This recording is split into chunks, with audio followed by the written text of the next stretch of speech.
అక్షయ్ గారు, పార్టీలన్నీ కూడా వాళ్ళ వాళ్ళ పార్టీలో ఉన్న అసమ్మతిని మిగిలిన పార్టీలో పోల్చుకుంటే మా పార్టీలో తక్కువ అనేది మాట్లాడుతున్నారు.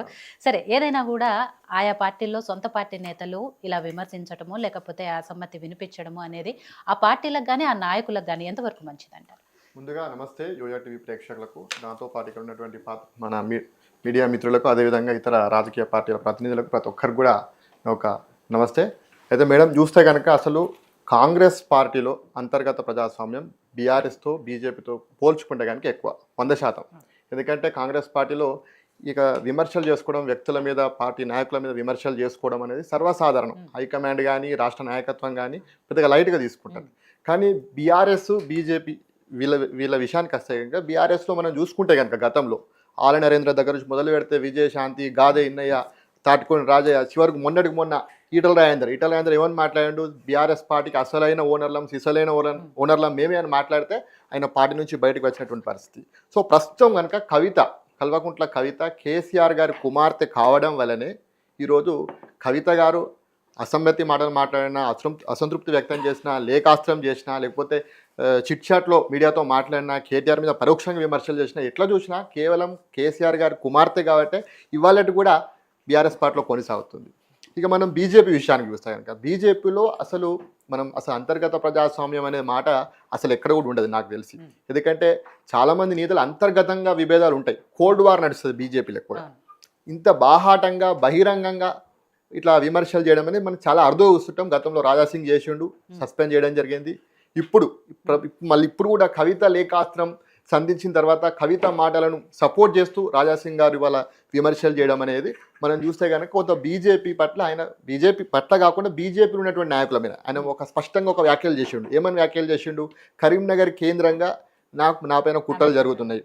దాంతోపాటు ఒక పార్టీ ఒక కులం, ప్రత్యేకంగా ఒక కులానికి సంబంధించినటువంటి కీలక నేతలందరూ ఏకమై నా మీద కుట్రలు చేస్తున్నారు. కరీంనగర్ కేంద్రంగా అంటే ఎవరు? కరీంనగర్లో భారతీయ జనతా పార్టీని ఇన్ఫ్లుయెన్స్ చేసేటువంటి నాయకులు ఎవరు? కేవలం బండి సంజయ్ కులం ఏంది? మున్నూరు కాపులు బీజేపీలో ఎక్కువగా ఉన్నారు. ఒక డాక్టర్ లక్ష్మణ్ కానీ, ధర్మపురి అరవింద్ కానీ, బండి సంజయ్ వీళ్ళంతా కూడా మున్నూరు కాపు సామాజిక వర్గానికి చెందినటువంటి నాయకులు. వీళ్ళంతా కూడా ఏకతాటిపైన రాజాసింగ్ పైన కుట్రలు చేస్తున్నారు అనే విధంగా అయితే రాజాసింగ్ విమర్శలు చేస్తున్నారు. అంటే కాంగ్రెస్ పార్టీకి సంబంధించినటువంటి నాయకులు విమర్శలు చేసుకోవడం అనేది అసలు ప్రజలే పట్టించుకోరు, వాళ్ళు అంతే అనుకుంటారు. వాళ్ళు కొట్టుకుంటారు, రేపు గలుతారు, రేపు అంతుంటుంది. అయితే బీజేపీ బీఆర్ఎస్ మాత్రం ఇవన్నీ కూడా చాలా స్ట్రిక్ట్గానే ఉంటుంది. కాకపోతే పార్టీ బీఆర్ఎస్ అధినేత కేసీఆర్ మరి కవిత మీద ఎటువంటి నిర్ణయం తీసుకుంటాడు, లేకపోతే కవిత కొత్త పార్టీ పెడుతుందా, ఇవన్నీ కూడా మనం రాబో రోజుల్లో తెలుస్తుంది. అయితే బీజేపీ గతంలో రాజాసింగ్ మాత్రం సస్పెండ్ చేసినటువంటి దాఖలాలు ఉన్నాయి. మళ్ళీ కూడా సస్పెండ్ చేస్తుందా లేకపోతే షోకాజ్ నోటీస్ ఇచ్చి వదిలేస్తుందా అనేది చూడాలి.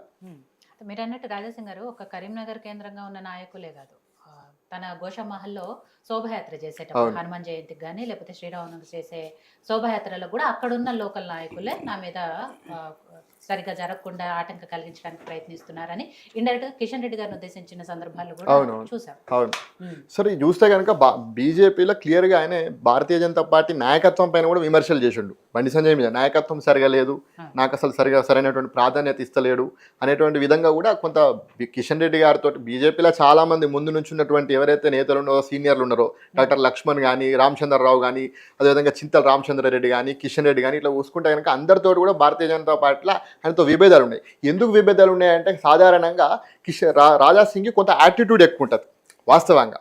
అంటే ఆయన కొంచెం ఉంటే దుప్పోకడలు పోవడము, నాకేంది, నేను 2018లో నేను ఒక్కనే గెలిచిన, మీరంతా ఓడిపోయారు, మీరందరూ ఓడిపోయినా నేను గెలిచిన అనేటువంటి ఒక భావజాలం, కొంత యాటిట్యూడ్ అనేది ఖచ్చితంగా ఉంటుంది. కాకపోతే భారతీయ జనతా పార్టీలో అది కుదరదు.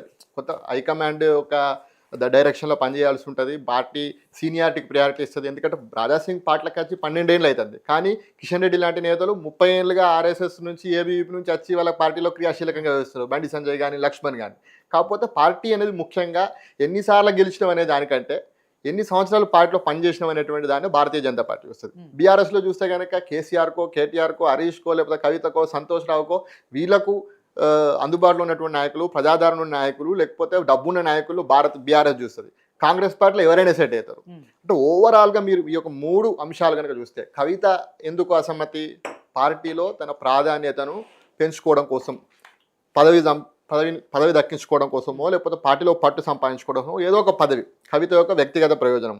రాజాసింగ్ విషయానికి వచ్చేసరికి ఏంది, రాజాసింగ్ కంప్లీట్గా పార్టీలో నాకు ప్రియారిటీ ఇస్తలేరు, నేను 3 సార్లు ఎమ్మెల్యే గెలిచిన, పార్టీలో ఇన్ని సంవత్సరాలు ఉన్నా, హిందుత్వ ఎజెండా తోటి నేను ముందుకు పోతున్నా అనేటువంటి వాదనను ఆయన గోషామహల్ అధ్యక్షుడికి నియమించేటప్పుడు కూడా తనను కనీసం అవునవును అదే కదా ఆయన చెప్పేది కూడా, పార్టీలో అంతర్గతంగా కొంత ఆయనకు సమాచారం లేదు, ప్రియారిటీ లేదు, ఆయనకు తెలియకుండానే నియామకాలు అవుతున్నాయి, ఆయనకు తెలియకుండానే గత స్థానిక సంస్థలకు సంబంధించిన ఎమ్మెల్సీ ఎన్నికల్లో గౌతమ్ రావుకు టికెట్ ఇచ్చారు, ఆయన తెలియకుండానే ఇవన్నీ అంశాలు ఆయన కొంత ఇబ్బంది కలగజేస్తున్నాయి. దాంతోపాటు రాష్ట్ర అధ్యక్ష పదవి విషయంలో కూడా ఆయన పేరును పరిశీలించకపోవడం ప్రధానంగా.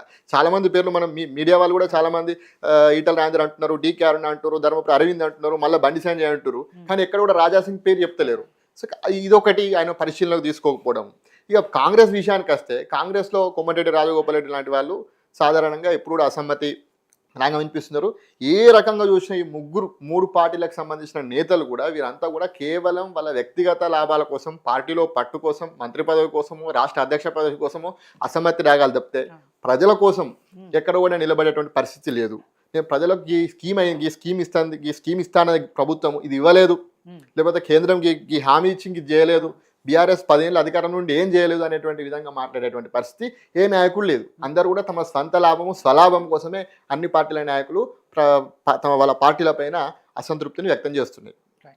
సో గౌతమ్ గారు, బీఆర్ఎస్ పార్టీలో ఉన్న పరిణామాలు ఆ పార్టీలో నాయకులు ఎంత లైట్గా తీసుకున్నప్పటికీ కవిత గారు చేసిన కొన్ని ఆరోపణలు, విమర్శలు ఏవో ఒకటి, అవి ఎవరో నిజంగా బయట వాళ్ళు చేసుంటే ఇంత ప్రయారిటీ ఉండేది కాదేమో. సొంత కూతురు అయి ఉండి ఆవిడ మాట్లాడడం వల్లే ఇంత చర్చ జరుగుతోంది. అంటే ఇక్కడ ఏదో కొంత నిజమే ఉండుంటుంది, లేకపోతే సొంత కూతురు ఎందుకు అలా మాట్లాడుతుంది, ఇవన్నీ కూడా వస్తున్నాయి. కాబట్టి ఎందుకు అలా చేస్తున్నారు, వీటిని చల్లార్చుకోవాల్సిన పరిస్థితులు కూడా కేసీఆర్ గారు ఎందుకు మౌనంగా